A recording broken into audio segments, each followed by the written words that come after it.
And welcome back to Daily Wraps. Time for Yay or Nay. First up, presidential hopeful Marco Rubio decided to toss the old pigskin around with some kids in Iowa. And let's just say it didn't go as well as the Donald Trump helicopter ride. Florida senator, who actually went to college on a football scholarship, hit a few kids in the face and arms. And I think only one of the kids managed to catch the ball, coming in at a reported 97 miles an hour. Should Rubio try out for the Florida Dolphins, who put that in prompter, Miami Dolphins, if this whole running for president thing doesn't work out? Yay or nay, Unger? It wasn't Marco's fault. Those are perfectly good passes. These kids don't know how to catch a football. That's right. They're all playing lacrosse these days. Yeah. Joe? I say maybe not bring the heat when you're throwing to a bunch of kids. They work You'd hard. ease up on the passes a little bit. Try to knock them over with They it. got to learn at some point. His only future in the NFL is if the rest of the players are 7 and 8 years old, like in that video. Or Yeah, they good get point. sidelined for 4 games. But I don't think many people know that he got a Totally scholarship properly. to play football in college, though. I didn't know that. I didn't know that either. I didn't Because he either. doesn't look Yeah. like the biggest guy in the world. I didn't know Good he was a athlete. player. Yeah. Fine athlete. Defensive back, probably. Okay, back in May, we told you about a Massachusetts woman who used her obituary to, once and for all, say Patriot quarterback Tom Brady is innocent, staying on the football team. Well, now a New Jersey woman has used her obituary to beg people not to vote for a certain Democratic presidential candidate. At the bottom of said obituary, it says, "In lieu of flowers, please do not vote for Hillary Clinton." Wow. Boy, she really is losing support. And dead people will probably vote for her, so that's not good. Do you In think Chicago, this they will. is a new trend we're seeing here? And more importantly, do you have a grand plan for your obituary, Brad? I don't think these people are writing their own obituaries, which means they're dead.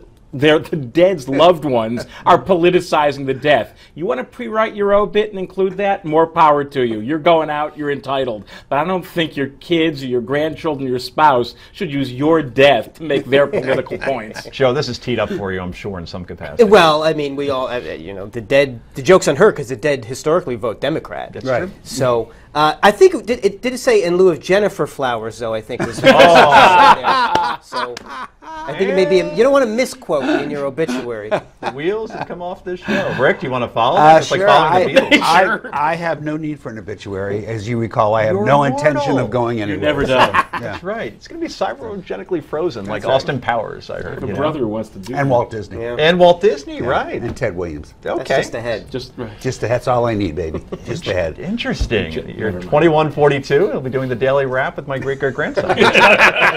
Anyway, and finally, TMZ now reporting that the house from one of the great thrillers of all time, in this guy's opinion, The Silence of the Lambs, I believe it came out in 1991, is on the market, complete with movie memorabilia. The 3-story, 5-bedroom house, about an hour outside of Pittsburgh, has barely changed since the movie was made. It has a pool and a pull house. I mean, you wouldn't see that coming. A wraparound porch. Photos the owners took during the filming, a book signed by Jodie Foster, which would be great if she was still relevant, and a pretty reasonable asking price. It's only $300,000, and they appear to get rid of all the moss and the bugs that were in there when was it Buffalo Bob or what was the guy? Buffalo Bill. Buffalo Bill, that's right.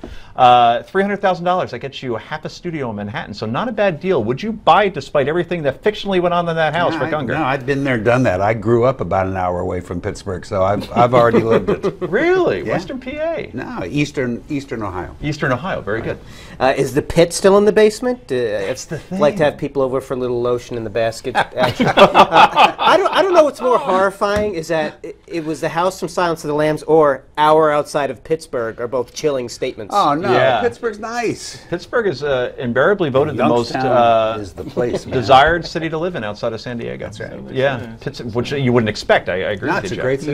no. Anyway, Brad, would you buy the As a house? lover of fava beans, I might, but otherwise not so much. What kind of wine does he have with fava beans? Nice Chianti. Yeah, he calls it Chianti instead of Chianti. Chianti. Chianti. I've noticed that. They've done sequels to Silence of the Lambs, but nothing beats that one. It's Well, a top 20 cannibals are movie. generally unpretentious. And let's in face their it, pronunciations. you're not going to disagree with him when he says Chianti. That's a good point. Okay, well, that's all for tonight, ladies and gentlemen. I'm Joe Concha. On behalf of our morally depraved panel, we really appreciate you being here, Proudly I so. think.